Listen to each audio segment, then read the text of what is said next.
You could stare at charts all day, place dozens of trades, and still blow your account. Let's fix that. I'm going to walk you step by step through my exact technical analysis process and give you a simple checklist. Follow these steps and you'll trade based on facts, not emotions. So, what do we do before we even start trading? First, I go to investing.com to check today's economic calendar. If there's a big news release, volatility can spike, breaking even the best technical setups. Next, I open Quotex and pick currency pairs offering the highest payouts, 80% or higher. Higher payouts mean better returns, making every trade worth the risk. Once I've chosen these pairs, I add them to my favorites so I don't have to search again. Then, I quickly scan the charts for balanced volatility. Not too wild, with unpredictable spikes, but also not flat and stuck in consolidation. I want to start making money online, but I don't know where to start. What if I lose my money? I hear this all the time. Look, trading isn't some magic button to get rich overnight. But if you want to try it the right way, without wasting money or months figuring things out, here's how. I trade on Quotex, and right now, you can copy my trades for free while learning in real time.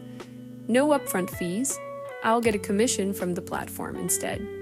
That means you can test everything on a demo, see how it works, and decide for yourself without spending $1. It takes minutes. You get the currency pair announcement.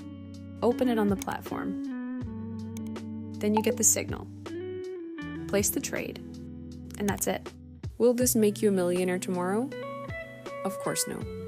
But it will get you started, you'll see how it works, and see your first profit without risk. This is the easiest way to step into trading. Just check it out and see if it's for you. Click the link, get set up, and let's go. After filtering out unsuitable charts, we move on to technical analysis. Step 1. I identify the global trend. I zoom out to a higher time frame to see the big picture clearly. If the market's trending up, I look for buying opportunities. If it's trending down, I look for selling opportunities. Sideways markets are my last choice. Step 2. I plot support and resistance levels. These are the key zones where price typically reverses or breaks through. Without these levels, you're trading blind. Step 3. I check the local trend. Even within a strong global trend, price can retrace temporarily. I need to know if I'm trading with the main trend or against it. Step 4. I look for patterns.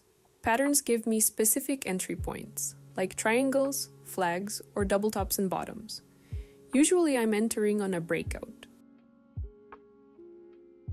Step 5. I analyze volatility.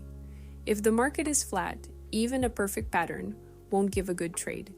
Increased volatility, on the other hand, can confirm a breakout or reversal.